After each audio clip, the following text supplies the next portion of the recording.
नमस्कार विद्यार्थियों। जैसा कि आपको पता है कि रसायन विज्ञान में आप लोगों को चल रहा है रासायनिक अपक्रियाएं एवं समीकरण।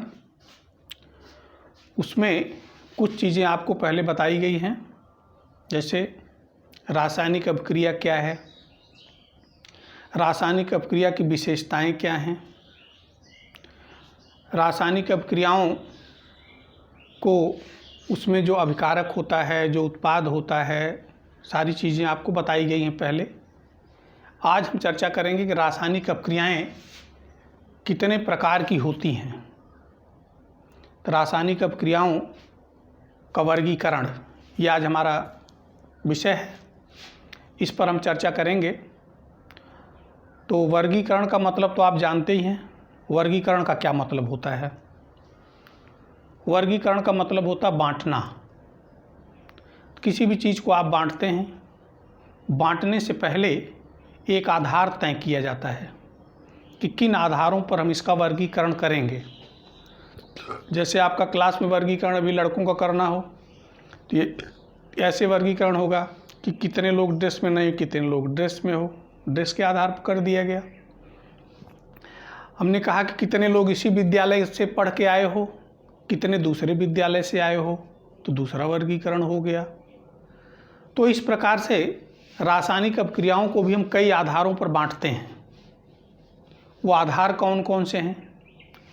पहला आधार है क्रिया विधि के आधार पर। कोई भी रासायनिक अपक्रिया होती है तो उसकी एक क्रिया विधि होती है, तो उस रासायनिक क्रिया विधि के आधार पर हम उसको बांट सकते हैं।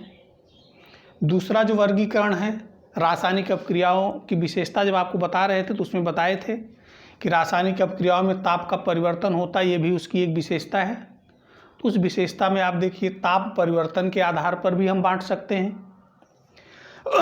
रासायनिक अपक्रियाएं होती तो उनकी एक दिशा होती है, तो दिशा के आधार पर भी इसको हम बांटते हैं। इसके बाद हम इसको एक और आधार पर बांट सकते हैं कि रासायनिक अपक्रिया का वेग क्या है, कितनी तेजी से अपक्रिया हो रही है। इन चार आधारों पर आज हम रासायनिक अपक्रिया को बांटेंगे और इनका एक एक का अध्ययन करेंगे कि अपक्रियाएं होती क्या हैं। तो सबसे पहले हम आते हैं क्रिया विधि के आधार पर। क्रिया विधि क्या है? कोई भी रासायनिक अपक्रिया होती है तो सबसे पहली बात आप ये जानिए कि जो पदार्थ रासायनिक अपक्रिया में भाग लेता है, मतलब जो अभिकारक है, उसी से हमको दूसरा पदार्थ बनाना है। यही क्रिया रासायनिक अपक्रिया है। अगर दूसरा पदार्थ नहीं बना, वही रह गया, तो रासायनिक अपक्रिया नहीं हुई। अब हमको ये देखना है कि रासायनिक पदार्थ से जब दूसरा रासायनिक पदार्थ बनता है तो उसमें होता क्या है। उसमें दो चीज़ें होती हैं। एक, बंध टूटते हैं, जो उनके परमाणुओं के मध्य, अणुओं के मध्य जो आप बंध देखते हैं, जो एक ऊर्जा होती है, पहले वो टूटती है और फिर अणु या परमाणु जो भी है वो अलग हो गया, और फिर क्या होता है, वो जुड़ते हैं नए सिरे से। जब वो नए सिरे से जुड़ेंगे तो नया बनेगा। अब जैसे आप मान लीजिए कि ये कमरा है, इस कमरे में ईंट है, इस ईंट से आपको दूसरा मकान बनाना है, दूसरा कमरा बनाना है। तो क्या करना पड़ेगा? पहला काम करना पड़ेगा कि उसकी हर ईंट को अलग करना पड़ेगा। जब हर ईंट को अलग कर लेंगे हम, उसको फिर नए सिरे से जोड़ेंगे तो एक नया पदार्थ या एक नया कमरा बन जाएगा। तो उसी प्रकार रासायनिक अपक्रियाओं में भी होता है कि पदार्थ पहले उसमें जो बंध होते हैं वो टूटते हैं, और फिर उसमें से जो पदार्थ निकलते हैं, जो अणु निकलते हैं, परमाणु निकलते हैं, वो नए क्रम से जुड़ते हैं। जब वो नए क्रम से जुड़ते हैं तब उसी में क्या होता है, नए पदार्थ बन जाते हैं। अब नए पदार्थ बनते हैं तो हम कहते हैं कि रासायनिक अपक्रिया हो गई। ये होता क्रिया विधि। दो चीज़ें उसमें होती, बंध का टूटना और बंध का जुड़ना। तो अब आइए देखते हैं कि इस आधार पर क्या होता है। उसमें कई प्रकार का है। तो क्रिया विधि के आधार पर अगर हम देखें तो पहला होता है योगात्मक अपक्रिया। पहला क्या है? योगात्मक अपक्रिया। दूसरा क्या है? वियोजन अपक्रिया। योगात्मक मतलब जुड़ जाना। वियोजन या इसको हम अपघटन भी कहते हैं, इसका मतलब होता है कि टूटना या अलग हो जाना। विस्थापन एक को हटा के दूसरा आ गया। ठीक। द्विविस्थापन, इसमें भी वही होता है, लेकिन एक जो हटाता है तो हटाने वाले के स्थान पर एक दूसरा आ जाता है, और जहाँ से हटने वाला आया वहाँ पर वो चला जाता है। इसको कहते हैं द्विविस्थापन, अभी आगे बताएंगे। अगला है ऑक्सीकरण और अपचयन। वैसे ऑक्सीकरण अलग क्रिया, अपचयन अपक्रिया अलग है, लेकिन दोनों एक साथ लिखी जाती हैं, क्योंकि कोई भी रासायनिक अपक्रिया होती है तो ऑक्सीकरण अपचयन दोनों साथ होता है, इसलिए इसको हम रेडॉक्स अपक्रिया कहते हैं। अभी इस पे हम डिटेल में उदाहरण से चर्चा करेंगे। आते हैं ताप परिवर्तन के आधार पर। अगर हम देख लें तो ताप परिवर्तन में क्या होता है, जैसे अभी हमने बताया कि ईंटा निकाला गया, तो जो इस मकान से हम जो ईंटा निकाले उससे जो नया मकान बना रहे हैं, तो दो चीज़ें हो सकती हैं। एक हो सकता है कि ईंटा कम हो जाए, कम हो गया तो उसको हम बाहर से ईंटा देंगे, अलग ईंटा देंगे, और दूसरा होता है कि ईंटा बढ़ गया, ईंटा बच गया हमारे पास ना। तो दो चीज़ें होती हैं। उसी प्रकार अपक्रियाओं में भी जब बंध टूटता है तो उसके मध्य जो ऊर्जा है कुछ ऊर्जा मुक्त होती है। ठीक। अब फिर जब नया बनता तो उसी ऊर्जा का इस्तेमाल होता है। तो यहाँ दो बातें हो सकती हैं कि जितनी ऊर्जा मुक्त हुई थी नए पदार्थ को बनाने में, उससे ज़्यादा ऊर्जा लगे। जब ज़्यादा ऊर्जा लगेगी तो हमको ऊर्जा देनी पड़ेगी, इसका मतलब ऊर्जा का शोषण करेगी वो ऊर्जा, हम बाहर से देंगे। जब बाहर से देंगे तो हो जाएगी ऊष्मा शोषी, और जब ऊर्जा बच गई तब हो जाएगी ऊष्मा क्षेपी, मतलब उसमें से ऊष्मा बाहर आ जाएगी। दिशा के आधार पर रासायनिक अपक्रिया की दो दिशा होती है, एक अग्र दिशा होती, दूसरी पश्च दिशा। मतलब अभिकारक से उत्पाद बन गया, अग्र दिशा है।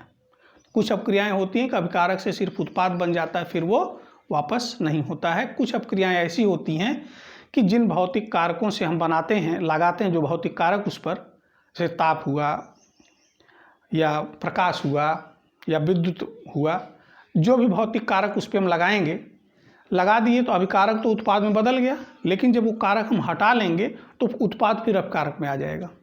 ठीक। तो देखिए दोनों दिशा में हो गया, अभिकारक से उत्पाद बना, उत्पाद से फिर अपकारक बन गया। तो ये दोनों दिशाओं में हो रहा, तो इसको हम कहेंगे उत्क्रमणीय। अगर एक ही दिशा में हुआ, अभिकारक से उत्पाद बन गया, फिर उत्पाद से अभिकारक नहीं बन रहा है, तब क्या हो जाएगा, वो अनुत्क्रमणीय। वेग के आधार पर देख लेते हैं।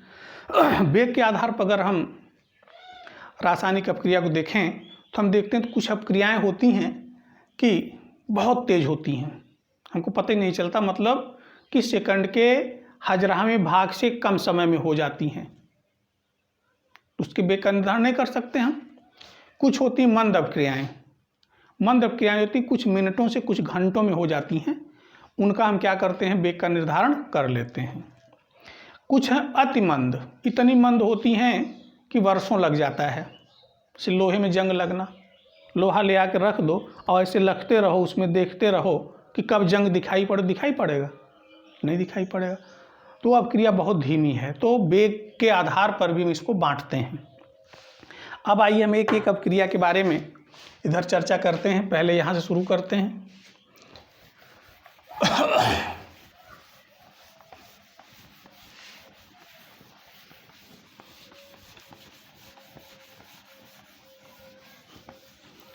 यहाँ देखिए क्रिया विधि के आधार पर जो पहली क्रिया है वो क्या है, योगात्मक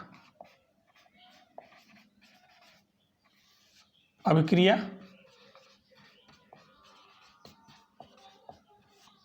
योग माने जुड़ना, इसको हम योगशील भी कहते हैं। योगशील अपक्रिया भी कहा जाता है इसको, या इसको संयोजन भी कहा जाता है, संयोजन अपक्रिया भी कहते हैं।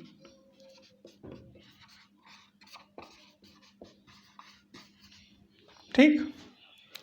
ये कैसी अपक्रियाएं हैं, संयोजन अपक्रियाएं जो होती हैं ऐसी अपक्रियाएं हैं जिनमें दो पदार्थ, दो से अधिक भी हो सकते हैं, अभिकारक मिल करके केवल एक एकल उत्पाद का निर्माण करते हैं, उसको हम क्या कहते हैं, योगात्मक अपक्रिया कहते हैं।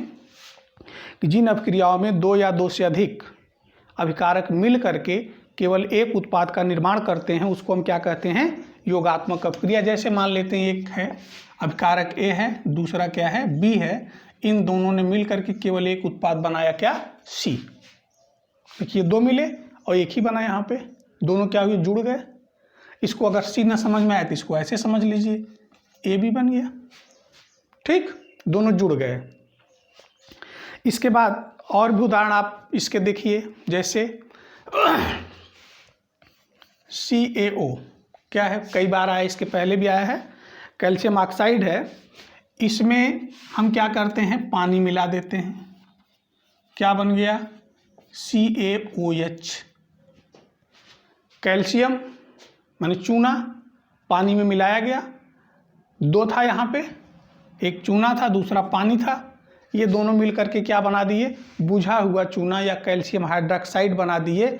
इसको ये देखिए एक ही बना, ठीक, ये हो गया। अब क्या हो, इसमें भी आगे भी हो सकता है।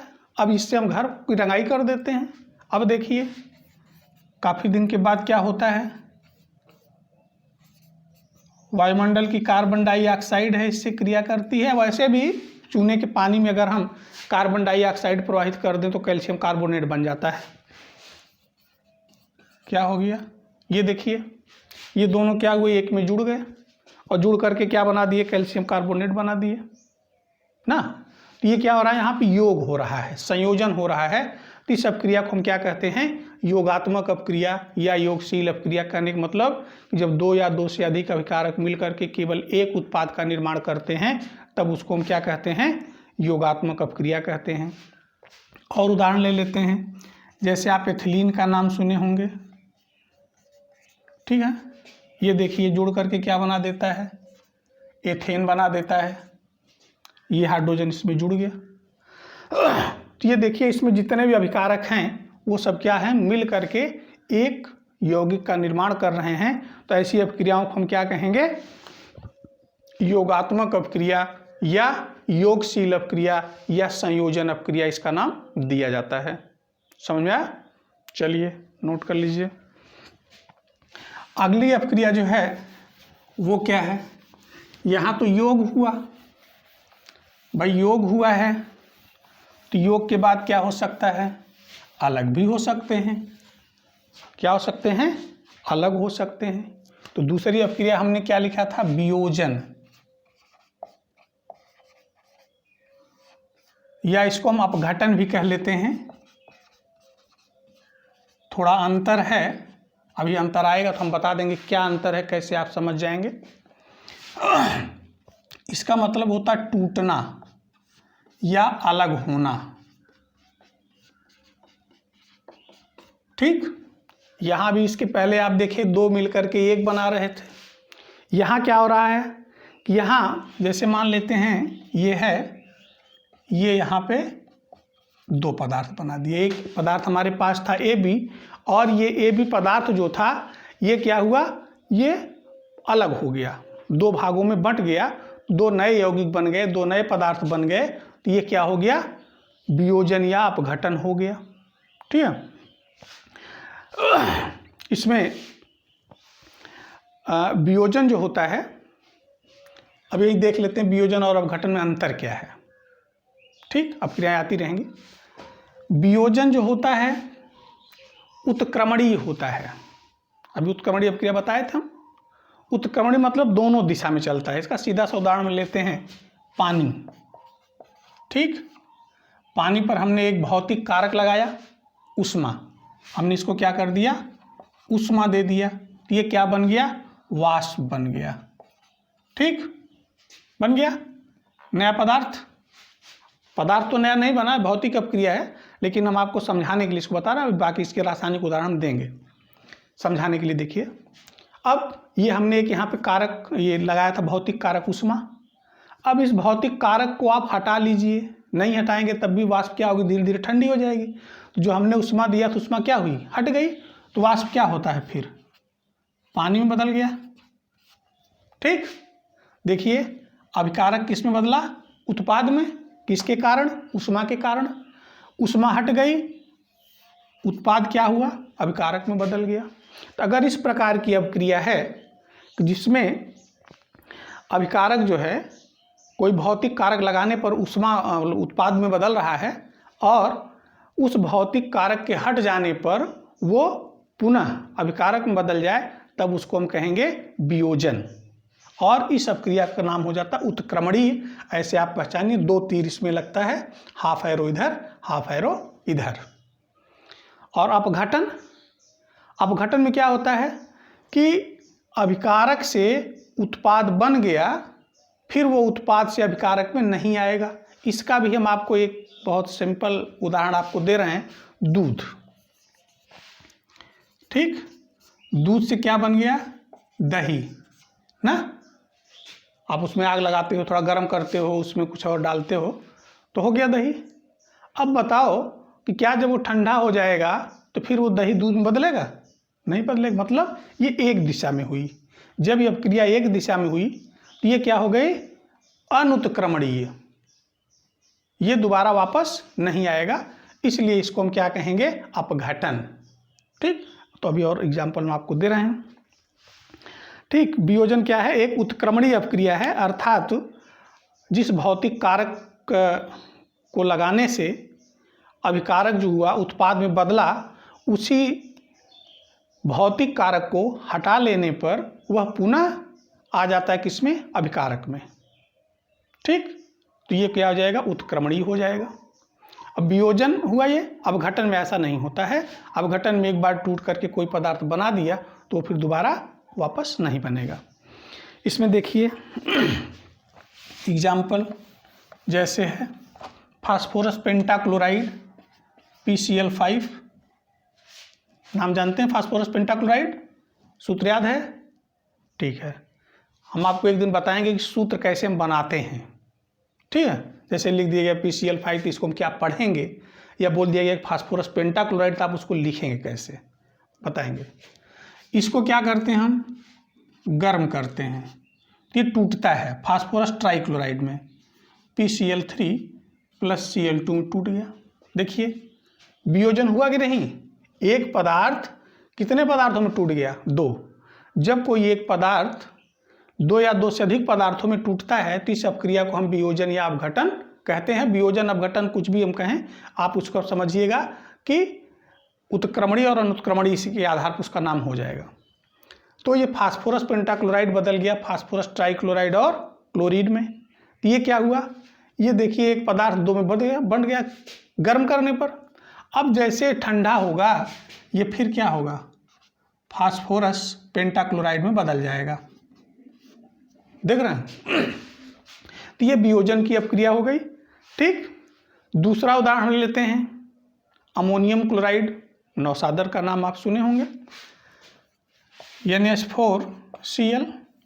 इसको आप गर्म करते हो तो क्या बनता है? अमोनिया गैस बन जाती है प्लस क्लोरीन गैस बन जाता है।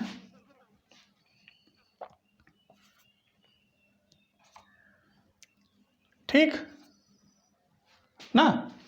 अब इसमें से हाइड्रोजन निकला ना, क्लोरीन नहीं बनेगा, यहाँ पे HCl बन जाएगा। ठीक है, ठीक, अमोनिया गैस और हाइड्रोजन क्लोराइड गैस बन गया। कैसे बना था? गर्म करने पर। अब ये ठंडा होगा, जब ठंडा होगा तो फिर क्या हो जाएगा? ये अमोनियम क्लोराइड बना देगा। ये वियोजन हो रहा है।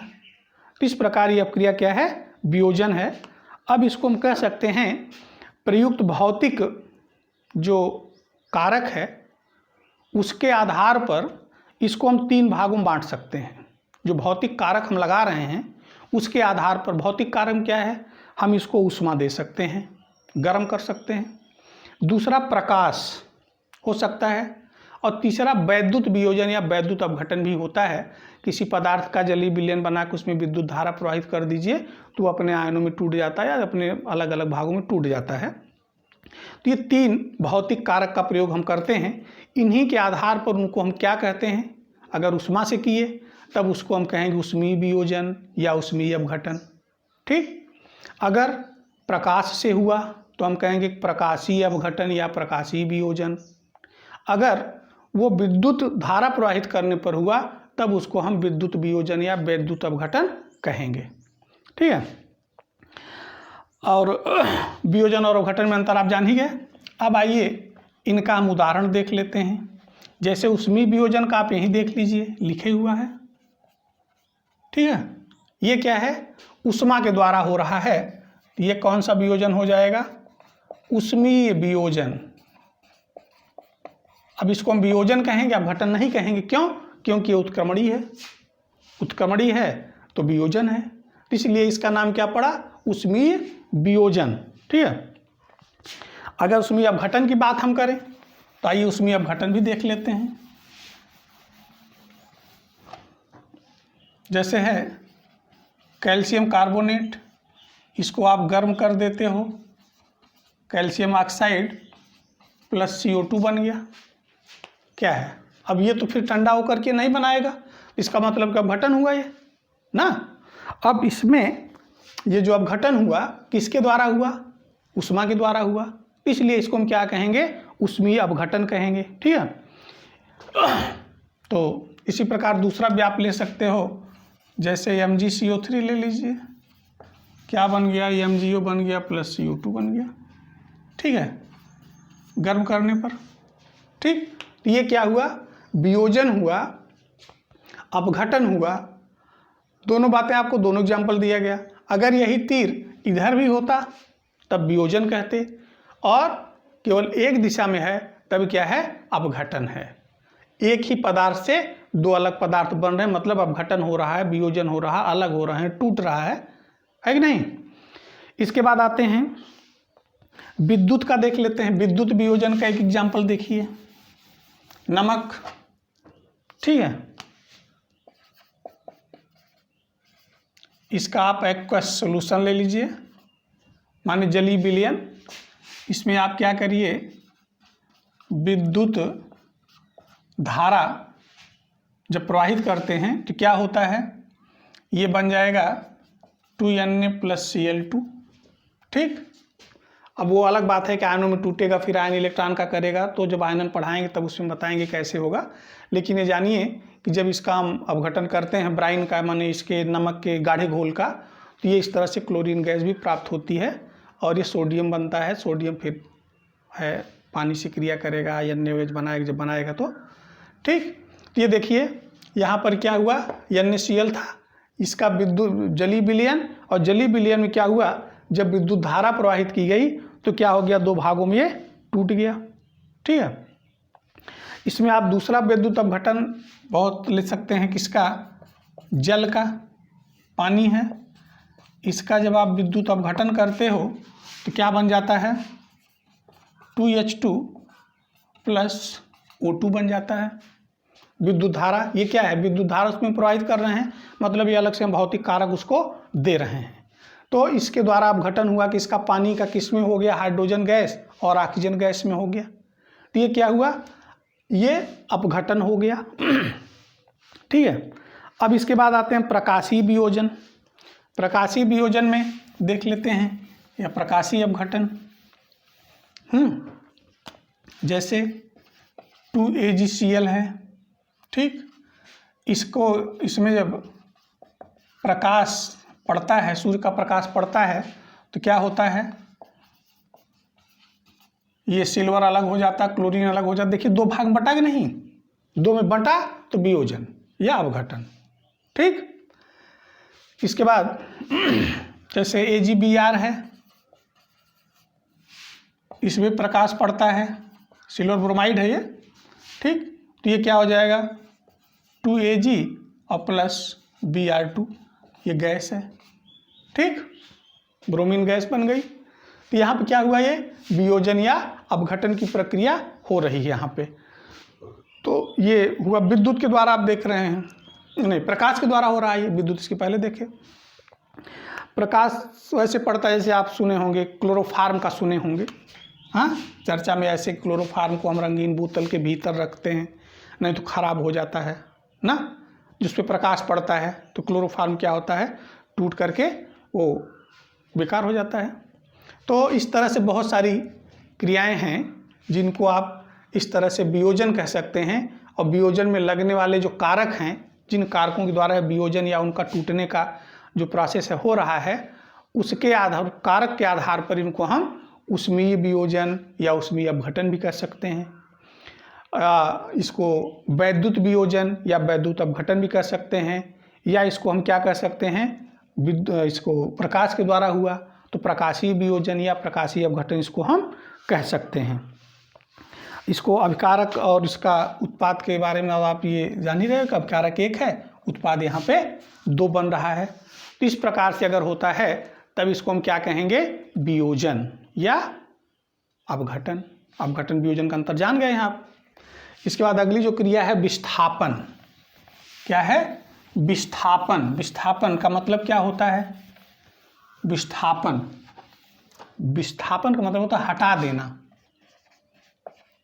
तीसरी अपक्रिया है विस्थापन अपक्रिया। ठीक, विस्थापन अपक्रिया में क्या होता है कि ऐसी अपक्रियाएं होती हैं जिसमें कोई अधिक क्रियाशील पदार्थ कम क्रियाशील पदार्थ को उसी के यौगिक में से विस्थापित कर देता है, हटा देता है। मतलब जो मजबूत है, जो ज़्यादा क्रियाशील है, वो अपने से कमज़ोर वाले को उसी के घर में से निकाल देगा। ठीक है, ये इसका मतलब है। जैसे आप बेंच पे बैठे हो, यहाँ बैठे हैं ये, अब मान लीजिए ये आपका एक परिवार है, बैठे हो, अभी कोई आ गया मजबूत, इन्हीं को उठा करके यहीं बैठ गया, ये गए, तो क्या हुआ, इनका विस्थापन हो गया। इनका क्या हुआ, विस्थापन हो गया। तो इसी प्रकार यौगिकों में भी होता है। कुछ तत्व ज़्यादा क्रियाशील हैं, कुछ कम क्रियाशील हैं। उनका क्रियाशीलता का क्या क्रम है वो आपको जब विद्युत रासायनिक श्रेणी पढ़ाएंगे तो उसमें बताएंगे कैसे होता है। अब यहाँ पे एक एग्जाम्पल हम लेते हैं, जैसे मान लीजिए H2SO4 सल्फ्यूरिक अम्ल है। ठीक, अब इस सल्फ्यूरिक अम्ल में हाइड्रोजन है, यहाँ पे हम मिला दिए क्या, मान लीजिए कापर मिला दिए। क्या मिला दिए, इसका कापर नहीं, कापर कम है, जैसे मान लेते कापर सल्फेट है। ठीक, इसमें हम मिला दिए Fe माने लोहा। ये कापर है, ये लोहा है, ये कापर का यौगिक है। ठीक, यहाँ क्या है कि ये Fe जो है, अगर इसकी हम क्रियाशीलता देखें तो ये कापर की तुलना में अधिक क्रियाशील है। जब ये अधिक क्रियाशील है तो आप बताइए कि क्या करेगा, कम क्रियाशील वाले को छोड़ेगा, हटा देगा। तो ये आएगा, इसको क्या करेगा, यहाँ से विस्थापित कर देगा। ठीक है, और क्या बना देगा, इसके साथ जुड़ जाएगा तो बन जाएगा FeSO4 और प्लस क्या हुआ, कापर अलग हो गया। देख रहे हैं, तो जो ज़्यादा क्रियाशील था वो क्या किया, अपने से कम क्रियाशील वाले को हटा दिया। इससे ज़्यादा क्रियाशील जिंक भी होता है, इसी में देख लेते हैं CuSO4 copper sulphate plus Zn। तो ये क्या बना देगा, जिंक, इसको यहाँ से हटा देगा और इसके साथ जुड़ करके क्या बना देगा, जिंक सल्फेट बना देगा और कापर अलग हो जाएगा। ठीक, इसी प्रकार जैसे CuCl2 है, इसकी क्रिया आप लेड से करवा दीजिए तो क्या बन जाएगा, ये यहाँ से कापर को हटा देगा। ये लेड जो है कापर को हटा के क्लोरीन के साथ जुड़ जाएगा तो बना देगा PbCl2 और Cu क्या हो गया, अलग हो गया। देख रहे हैं, तो ये क्या है, ये विस्थापन अपक्रिया है। जब कोई अधिक क्रियाशील परमाणु, अधिक क्रियाशील पदार्थ कम क्रियाशील पदार्थ को उसके यौगिक से विस्थापित कर देता है, हटा देता है और नया यौगिक बना लेता है, तब इसको हम क्या कहते हैं, विस्थापन कहते हैं। समझ में आ गया। अब इसी विस्थापन के बाद इसी का एक दूसरा रूप है, उसको हम कहते हैं द्विविस्थापन। इसमें तो आप देखिए कि अलग हो गया, इसकी कोई सीट नहीं मिली इसको ना। अब द्विविस्थापन में क्या होता है,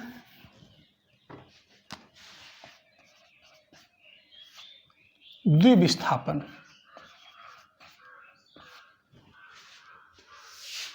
ना, द्विविस्थापन को हम प्रतिस्थापन भी कहते हैं। प्रतिस्थापन अपक्रिया। इसमें भी वही होता है, लेकिन जो यहाँ विस्थापित हुआ था वो भी किसी के साथ जुड़ेगा। ऐसी अपक्रिया जिसमें दोनों अभिकारकों के आयन एक दूसरे के आयन से जुड़ जाते हैं, ठीक है। जैसे मान लेते हैं हम यहाँ ले लें उदाहरण Na2SO4 सोडियम सल्फेट है, इसकी क्रिया आप बैरियम क्लोराइड से करवा दीजिए, ठीक। ये होगा क्या, आप देखिए, इसका विलयन है इसका विलयन, दोनों विलयन मिलाएंगे तो सबसे पहला काम होगा कि अपने आयनों में टूटेंगे। तो टूटेगा तो क्या होगा, सोडियम और सल्फेट, तो क्या बनाएगा 2Na, इस पे आएगा प्लस, और प्लस क्या बना, सल्फेट बना, डबल माइनस है इस पे रहता है मूलक पर, प्लस क्या बना Ba double plus plus 2Cl minus, ठीक। अब देखिए होगा क्या, इसका धन इसके ऋण, इसका धन इसके ऋण के साथ जुड़ेगा और इसका ऋण इसके धन के साथ। देखिए 2 बार हो रहा है ना, इसीलिए नाम इसका क्या पड़ा, द्विविस्थापन। तो इसका प्लस इसके माइनस के साथ और इसका माइनस इसके प्लस के साथ, ठीक।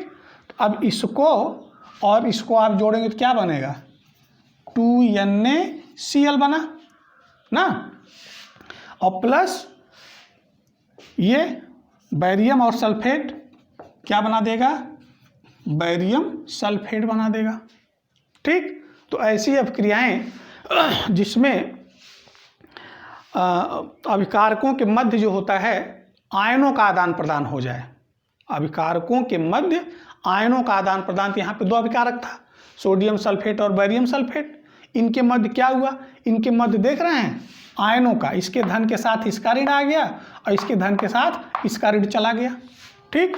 यहाँ पे देख रहे हैं, तो ये क्या हुआ, ये आयनों का क्या हो जाता है, हो गया, जब चेंज हो जाता है, पर बदलाव हो जाता है उनके मध्य, तब इसको हम कहते हैं क्या। इसी प्रकार जैसे मान लेते हैं दूसरा एग्जाम्पल ले लेते हैं,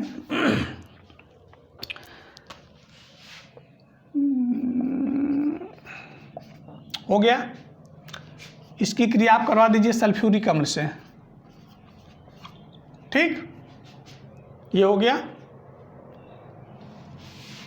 अब इसमें देखिए ये हमारे ख्याल से 2 हो जाएगा, ठीक है।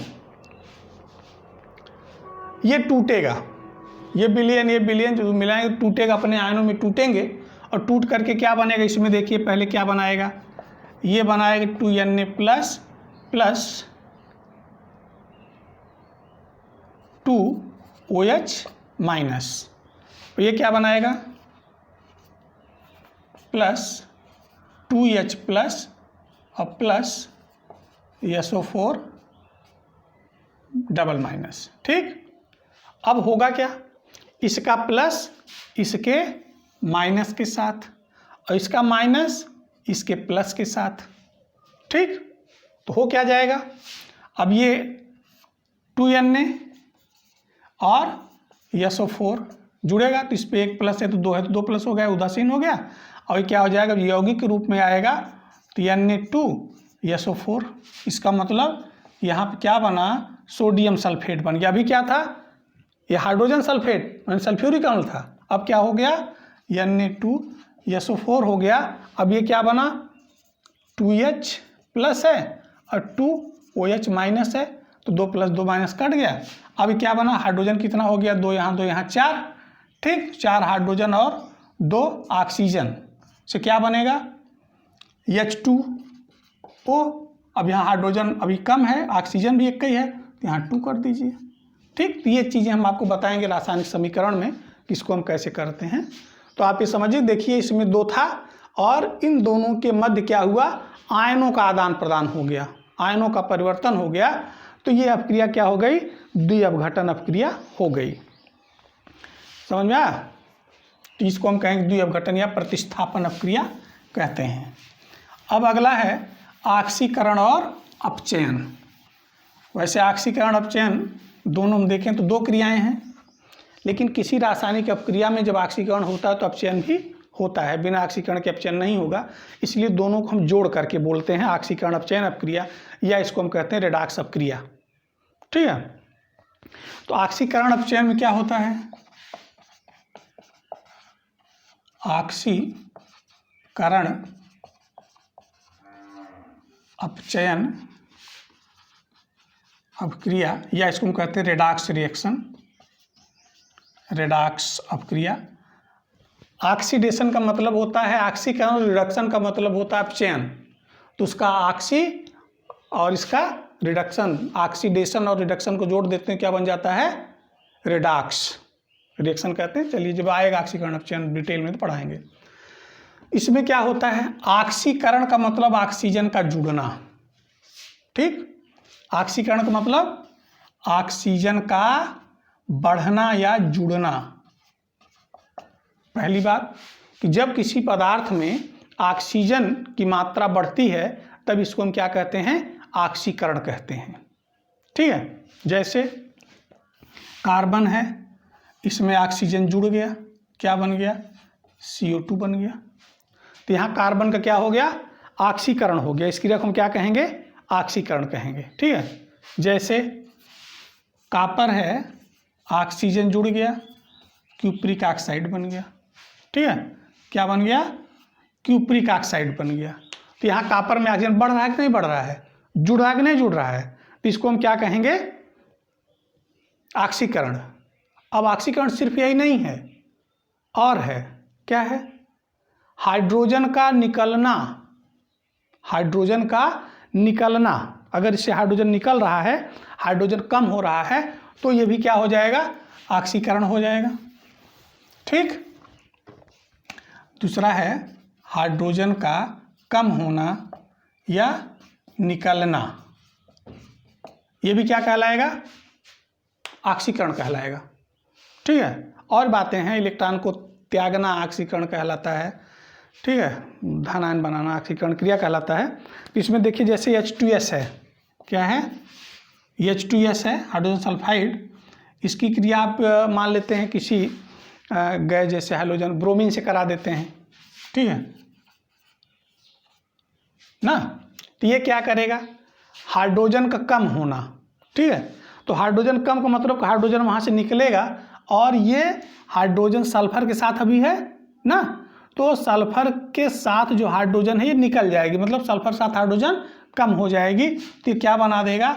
ब्रोमीन के साथ आ जाएगा, तो 2HBr हाइड्रोजन ब्रोमाइड बना देगा, और सल्फर अलग हो गया। तो देखिए सल्फर में क्या हुआ? हाइड्रोजन कम हो गई ना, हुआ कि नहीं? तो ये क्रिया भी क्या हो जाएगी? अब यहाँ पे इसका ऑक्सीकरण हो गया, सल्फर का क्या हुआ? ऑक्सीकरण हो गया, ठीक। क्यों? क्योंकि इससे जो है हाइड्रोजन निकल गया, इसके साथ जो हाइड्रोजन था वो कम हो गया, इसलिए इसका क्या हो गया? ऑक्सीकरण हो गया। इसी प्रकार जैसे H2S में है, दूसरा भी आप कर सकते हैं, I2 का कर लीजिए, ठीक। तो ये क्या हो जाएगा? इसी प्रकार अभी सल्फर के साथ जो हाइड्रोजन क्या हो जाएगा? बाहर हो जाएगा, और ये जा करके 2HI हाइड्रोजन आयोडाइड बना देगा, और प्लस सल्फर क्या हुआ? बाहर हो गया। तो सल्फर का यहाँ पे क्या हुआ? ऑक्सीकरण हो गया, ठीक है। तो ये अब क्रिया, जब किसी पदार्थ में हाइड्रोजन की कमी होती है या ऑक्सीजन की वृद्धि होती है, तो इस क्रिया को हम क्या कहते हैं? ऑक्सीकरण कहते हैं, ठीक। अब इसके बाद नंबर आता है अपचयन का। अपचयन क्या है? अपचयन ठीक इसका उल्टा है। रिडक्शन जो है ऑक्सीडेशन का उल्टा है। इसमें ऑक्सीजन बढ़ रहा था, उसमें ऑक्सीजन कम होता है, इसमें हाइड्रोजन घट रहा था, इसमें हाइड्रोजन बढ़ता है। इसको हम यूँ कह सकते हैं कि किसी पदार्थ में हाइड्रोजन का जुड़ना अथवा ऑक्सीजन का बाहर निकलना क्या कहलाता है? अपचयन कहलाता है, ठीक है। जैसे हम ले लेते हैं क्लोरीन है, H2, क्लोरीन अकेले है, इसके साथ ही जुड़ गया, हाइड्रोजन का जुड़ना क्या है? अपचयन है। तो ये यहाँ पे क्या बना देगा? 2HCl बना दिया। देखिए यहाँ क्या हुआ? हाइड्रोजन जुड़ गया कि नहीं जुड़ गया? जुड़ा। जब हाइड्रोजन जुड़ा तो इसका मतलब कि हाइड्रोजन की मात्रा उस पदार्थ में बढ़ रही है, किस पदार्थ में? क्लोरीन में। तो ये क्या हो गया? हो गया। अब यहाँ पे है कि ऑक्सीकरण और अपचयन दोनों क्रियाएं साथ साथ होती हैं, हमने आपको पहले बताया ना। तो अभी इसको ऐसे लिखना होगा, तो इसको हम इसमें अभी जब ऑक्सीकरण संख्या या आयन इलेक्ट्रॉन विधि से हम इसको देखेंगे तो आप इसी में देख लेंगे किसका ऑक्सीकरण हो रहा है, किसका अपचयन हो रहा है। ठीक है, इसमें हम देखते हैं जैसे CuO cupric oxide plus H2, ठीक है, तो ये दोनों मिल करके बना देते हैं क्या, Cu को अलग कर देगा और प्लस जो है H2O बना देगा ना। इसी में देखिए दोनों अपक्रियाएं कैसे साथ चल रही हैं। यहाँ पे कॉपर है किसके साथ, ऑक्सीजन के साथ ना। तो ये कॉपर किस में, क्यूप्रिक ऑक्साइड किस में बदला, कॉपर में। ठीक, अब आप बताओ कि यहाँ पे क्यूप्रिक ऑक्साइड इसके साथ एक ऑक्सीजन था, इसके साथ ऑक्सीजन है नहीं है, तो ऑक्सीजन मतलब निकल गया। ऑक्सीजन निकल गया तो क्या हुआ, ये ऑक्सीजन का निकलना क्या होता है, अपचयन। ये क्यूप्रिक ऑक्साइड का कॉपर में बदलना, ये क्या हो गया, अपचयन हो गया। ठीक, अब देखिए यहाँ पे हाइड्रोजन है और ये हाइड्रोजन बदल रहा है किसमें, H2O में। ठीक, यहाँ पे ऑक्सीजन नहीं है, यहाँ पे ऑक्सीजन क्या हुआ, जुड़ गया है। तो ऑक्सीजन का जुड़ना क्या है, ऑक्सीजन का निकलना यहाँ से, तो ये हुआ अपचयन। और वही ऑक्सीजन यहाँ आके जुड़ा तो इसको क्या कहेंगे हम, जुड़ने की, ऑक्सीजन के जुड़ने की क्रिया क्या कहते हैं, ऑक्सीकरण कहते हैं। ठीक, तो ये क्या हो गया, ऑक्सीकरण हो गया। देख रहे हैं, एक ही अपक्रिया में देखिए, अगर ऑक्सीकरण ना होता, अगर यह ऑक्सीकरण मतलब हाइड्रोजन का ऑक्सीकरण ना होता, हाइड्रोजन यहाँ पे ना होता, ठीक, तो बताइए कि ऑक्सीजन को लेता कौन ना, कोई ना लेता। तो जब कोई ना लेता तो अपक्रिया ना होती ना। दोनों हैं, मतलब एक लेने वाला है, एक वहाँ पे देने वाला भी है, तब क्या हुआ, अपचयन और ऑक्सीकरण अपक्रियाएं साथ साथ हो जाती हैं। इसी प्रकार दूसरा भी एग्जाम्पल आप ले सकते हैं, Zn, इसकी क्रिया आप करवा दीजिए, मान लेते हैं Zn जिंक ऑक्साइड लेते हैं कार्बन से, तो क्या कर देगा, यहाँ पे ये बनाएगा कार्बन मोनोऑक्साइड और जिंक। ठीक, यहाँ पे देखिए जिंक ऑक्साइड ये किस में बदल रहा है, जिंक में बदल रहा है। यहाँ क्या है, ऑक्सीजन है और यहाँ ऑक्सीजन नहीं है। इसका मतलब क्या हुआ, इसका मतलब कि ऑक्सीजन कम हो गई या ऑक्सीजन अलग हो गई, मतलब ऑक्सीजन निकल गई। और जब ऑक्सीजन निकल गई तो इस क्रिया को हम क्या कहते हैं, इस क्रिया को हम क्या कहेंगे, ऑक्सीजन निकलना क्या कहलाएगा, अपचयन। ठीक, अपचयन कहलाएगा। ये कार्बन था ना, और इसके पास ऑक्सीजन नहीं है, ये बदल गया इसमें। यहाँ पे देखिए क्या हो रहा है, यहाँ पे क्या हुआ, ऑक्सीजन जुड़ा, तो ऑक्सीजन का जुड़ना क्या हो गया, ऑक्सीकरण। अब समझ रहे हैं कि आप ऑक्सीकरण अपचयन समझ गए होंगे ना। चलिए, ये हो गया रासायनिक अपक्रियाओं का वर्गीकरण की क्रिया विधि के आधार पर। अब आइए ताप के आधार पर हम देख लेते हैं। ठीक, कि ताप के आधार पर बताया गया था कि ऐसी अपक्रियाएं जिसमें जो होता है ऊर्जा मान ताप का परिवर्तन होता है, उसको हम क्या कहते हैं, उसको हम कहते हैं, मतलब ये ताप के आधार पर जो रहा ऊष्माक्षेपी या ऊष्माशोषी। ठीक, तो इसमें हम पहले रासायनिक अपक्रियाओं के ताप परिवर्तन के आधार पर जो होता है हम दो भागों में बांटते हैं। एक हम कहते हैं ऊष्माक्षेपी। तो ऊष्माक्षेपी का मतलब क्या होता है, ऊष्माक्षेपी अपक्रिया। ऊष्माक्षेपी अपक्रिया का मतलब कैसी रासायनिक अपक्रिया जिसमें ऊष्मा लगती है, निकलती है, क्षेपण होता है, उसका बाहर निकलता है। ठीक, तो ऐसी अपक्रियाएं जिसमें रासायनिक ऊर्जा मुक्त होती है, ऊष्मा मुक्त होती है, उसको हम क्या कहते हैं, ऊष्माक्षेपी। घर पे आप उदाहरण देखे होंगे, CaO प्लस H2O पानी डालते हैं इसमें, तो क्या होता है, इसमें से ऊष्मा बाहर निकलती है। ठीक है, पानी उबलने लगता है ना, चूने का पानी, जब बड़ी भिगोते तो क्या होता है, तो यहाँ पे हम प्लस लगा के क्या लिखेंगे, ऊष्मा।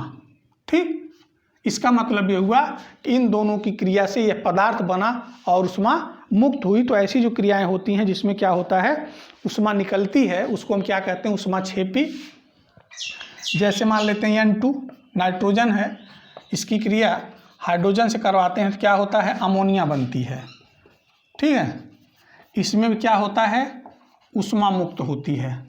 ठीक, तो ये नाइट्रोजन और हाइड्रोजन की क्रिया से अमोनिया का बनना क्या है, ऊष्माक्षेपी अपक्रिया है, इसमें ऊष्मा निकल रही है। कैल्शियम ऑक्साइड और पानी की क्रिया से कैल्शियम हाइड्रोक्साइड का बनना, ये क्या है, ऊष्माक्षेपी अपक्रिया है, इसमें क्या हो रहा है, ऊष्मा मुक्त हो रही है। ठीक है, इसी प्रकार कार्बन डाइऑक्साइड का बनना है, वायुमंडल में जैसे कार्बन है प्लस ऑक्सीजन है तो ये मिलकर क्या बनाता है, कार्बन डाइऑक्साइड बनाता है। तो इसमें क्या होता है, ऊष्मा मुक्त होती है। ठीक, तो ये सारे उदाहरण किसमें हैं, ऊष्माक्षेपी अपक्रिया के। अब आइए देखते हैं ऊष्माशोषी का। ठीक, अभी पहले बताए भी थे, इसको जल्दी जल्दी बता दे रहे हैं, नहीं समझ में आए बताइएगा फिर बताएंगे। ऊष्माशोषी, शोषी का मतलब शोषण करने वाला, जिसमें ऊष्मा देनी पड़े। कई उदाहरण आपको दिए गए, जैसे अभी आपको दिया गया CaCO3, और इसको जो है हम क्या करते हैं, गर्म करते हैं तो कैल्शियम ऑक्साइड और प्लस CO2 बनता है। इसको ऊष्मा दे रहा है, ऐसे चाक, कैल्शियम कार्बोनेट चाक रख दिए तो क्या करोगे, वो खत्म हो जाएगा, इसे बना नहीं बनेगा, जब उसको हम गर्म करेंगे तभी बनेगा ना। अगर ऐसे होता तो चाक रख देते, आज हम पता चला कल गए उसमें कार्बन डाइऑक्साइड निकलेगी, चूना बचा है ना। तो ऐसा नहीं होता है, इनको हम जब क्रिया इसको ऊष्मा देंगे तभी बनेगी। जैसे कॉपर और ऑक्सीजन की क्रिया से क्यूप्रिक ऑक्साइड का बनना। ठीक है, कॉपर ऐसे रख दिया गया है और इसको मतलब गर्म कर देंगे हम तो ऑक्सीजन से क्रिया करके क्या बना देगा, क्यूप्रिक ऑक्साइड बना देगा। ठीक, तो ऐसे नहीं होगा, बिना ऊष्मा के नहीं होगा। तो जिनमें ऊष्मा बाहर से देनी पड़े ऐसी अपक्रियाओं को हम क्या कहते हैं, ऊष्मा शोषी, जिसको बाहर से ऊष्मा दें। ठीक है, अब इसमें जैसे आग जलती है ना, सीधा सा उदाहरण आप घर पे देखिए, मोमबत्ती का जलना ना, ये क्या है, ये भी रासायनिक अपक्रिया है। तो ऊष्मा निकलती कि नहीं निकलती, उससे निकलती है, इसका मतलब ऊष्माक्षेपी अपक्रिया है वो। ठीक, अब हम आते हैं अपक्रिया की दिशा के आधार पर। तो अपक्रिया की दिशा के आधार पर आपको बताया गया है 2 प्रकार की अपक्रियाएं होती हैं, एक उत्क्रमणीय और दूसरा होता है अनुत्क्रमणीय। अनुत्क्रमणीय का मतलब जो एक ही दिशा में हो। ठीक है, केवल एक दिशा में। जैसे ये अपक्रियाएं आप देख रहे हैं, कैल्शियम कार्बोनेट को गर्म किया गया, जब कैल्शियम कार्बोनेट को गर्म किया गया तो क्या बना, कैल्शियम कार्बोनेट को गर्म किए तो चूना बना और कार्बन डाइऑक्साइड बना। ठीक, अब ये बताइए कि क्या चूना और कार्बन डाइऑक्साइड ऐसे छोड़ देने पर फिर ये बनेगा, नहीं बनेगा ना। तो इसका मतलब ये हुआ कि ये केवल एक दिशा में होने वाली क्रिया है, और जब केवल एक दिशा में होगी तो उसको हम क्या कहेंगे, उत्क्रमणीय अपक्रिया कहेंगे। क्या नाम देंगे उसको, उत्क्रमणीय। अनुत्क्रमणीय एक ही दिशा में हो रही है। ठीक, और अगर इसका दूसरा भी उदाहरण हम आपको लिख दे रहे हैं, ये 2 ही मान लीजिए, यही मान लीजिए, दोनों एग्जाम्पल हो गया, दोनों किसके हैं, अनुत्क्रमणीय के। अब दूसरा उदाहरण जो अपक्रिया है ताप के आधार पर, वो है उत्क्रमणीय अपक्रिया। उत्क्रमणीय में क्या होता है, ठीक है, उत्क्रमणीय अपक्रिया, इसमें अभी आपको वियोजन बता रहे थे, तो वियोजन में जितना भी आप देखे थे क्या हुआ, PCl5 था, ये क्या हुआ, इसको हम गर्म कर रहे थे तो क्या बन रहा, तो PCl3 प्लस Cl2, और ये जब ठंडा हो गया तो क्या बन गया, फिर अपने मूल रूप में आ गया। ठीक, तो ये ये अग्र दिशा है और ये क्या है, पश्च दिशा है, दोनों दिशाओं में चल रहा है। भौतिक कारक लगाने पर अपक्रिया होती है, भौतिक अभिकारक से उत्पाद बनता है, और वही भौतिक कारक हटा लेने पर पुनः जो होता है उत्पाद वो अभिकारक में आ जाता है, अभिकारक में बदल जाता है। तो इसको हम क्या कहेंगे, उत्क्रमणीय कहेंगे। दूसरा भी उदाहरण, जैसे अभी हाइड्रोजन है प्लस आयोडीन है, इसको हम क्या करेंगे, गर्म करेंगे तो क्या बनेगा, हाइड्रोजन आयोडाइड बन जाएगा, और जब ये ठंडा होगा तो फिर हाइड्रोजन और आयोडीन में अलग हो जाएगा। ये देखिए ये कौन सी अपक्रियाएं हैं, उत्क्रमणीय अपक्रियाएं हैं, दोनों दिशाओं में हो रही है। ठीक है, ये क्या है, अग्र दिशा और ये क्या है, पश्च दिशा है। तो ऐसी अपक्रियाएं जो अग्र और पश्च दोनों दिशाओं में होती हैं उनको हम क्या कहते हैं, उत्क्रमणीय अपक्रिया कहते हैं। और उत्क्रमणीय अपक्रियाओं का अध्ययन हम लोग करेंगे, कहाँ करेंगे, जब फिजिकल केमिस्ट्री पढ़ेंगे तो। इसके बाद इसके वर्गीकरण का एक और यहाँ पे आप देखे थे वेग के आधार पर। तो वेग में क्या होता है कि समय के साथ जो अभिकारक या उत्पाद में जो परिवर्तन होता है उसी को हम क्या कहते हैं, रासायनिक अपक्रिया का वेग कहते हैं, रासायनिक अपक्रिया की दर कहते हैं। कितने समय में कितना परिवर्तन हुआ। ठीक, अब कुछ अपक्रियाएं ऐसी होती हैं बहुत फास्ट होती हैं, हम आप उनको देख नहीं सकते। जैसे अम्ल में आप क्षार मिला दीजिए, ठीक है, जैसे कोई एसिड है उसमें आप क्षार मिलाइए ना, तो इतना जल्दी होता है, मतलब सेकंड के 1000वें भाग में हो जाएगा, 10⁻³ सेकंड से भी कम समय लगेगा। तो इनका वेग इतना ज़्यादा है, उनके वेग का निर्धारण हम नहीं कर पाते हैं। ठीक, इनको हम कहते हैं अति तीव्र अपक्रिया। ठीक, दूसरा इसमें आता है मंद अपक्रिया। मंद अपक्रिया का मतलब कि जिनका वेग कम होता है। ठीक है, मंद अपक्रिया, इनका जो वेग होता है मिनटों से लेकर के कुछ मिनटों से घंटों तक, मतलब मिनट से घंटे में हो जाएगा। हाँ, अब ऐसा नहीं कि बहुत जल्दी हो गया या बहुत समय लग जाए, ऐसा नहीं है। ये जो होती हैं, ये जो मंद अपक्रियाएं होती हैं, इनका वेग न बहुत ज़्यादा होता है न बहुत कम होता है, ये कुछ मिनटों से कुछ घंटों में हो जाती हैं। जैसे देख लीजिए दूध का दही बनना, ऐसा तो है नहीं कि रखे नहीं कि बन गया। हाँ, और ऐसा भी नहीं कि आज रख दिए 2 साल बाद मिलेगा, ऐसा भी नहीं है 1 महीने बाद मिलेगा, ऐसा भी नहीं है ना। तो इसमें कुछ घंटे का समय लगता है। तो ऐसी अपक्रियाएं जो होती, मंद अपक्रियाएं होती, इन्हीं मंद अपक्रियाओं का क्या करते हैं, हम वेग की गणना करते हैं। और तीसरा जो है अतिमंद अपक्रिया, उसको कह लीजिए। ठीक, अतिमंद, बहुत ही स्लो वेग से हो रही, उनका मतलब एक कम समय में उनका कोई दर्शनीय परिवर्तन उसमें दिखाई नहीं पड़ता है। कि ऐसा कोई उसमें परिवर्तन हमको जल्दी नहीं दिखाई पड़ता कि हाँ हम देख लें हाँ परिवर्तन हो रहा है 1-2 दिन या 4 दिन में। ठीक, तो ऐसी अपक्रियाएं जो बहुत लंबे समय में पूरी होती हैं, सालों में पूरी होती हैं, उनको हम क्या कहते हैं, अतिमंद अपक्रिया। इनके वेग का भी निर्धारण नहीं कर पाते हैं। जैसे उदाहरण देख लीजिए, लोहे में जंग का लगना। हाँ, लोहा आप ले आए, रख दिए, अब कहे हम इसमें जंग नहीं लगने देंगे, तो बैठ के रखते रहोगे तो जंग दिखाई पड़ेगा नहीं, समय लगेगा। रख देंगे 2 महीने 3 महीने 4 महीने साल 2 साल के बाद क्या होता है, उसमें जंग दिखाई पड़ने लगता है, उसके ऑक्साइड, आयरन के ऑक्साइड बनने लगते हैं, मतलब उसमें रासायनिक अपक्रिया होने लगती है। ठीक, तो ये हो गया रासायनिक अपक्रियाओं का वर्गीकरण। अब हम अगले वीडियो में आपको बताएंगे रासायनिक समीकरण। ठीक है, धन्यवाद।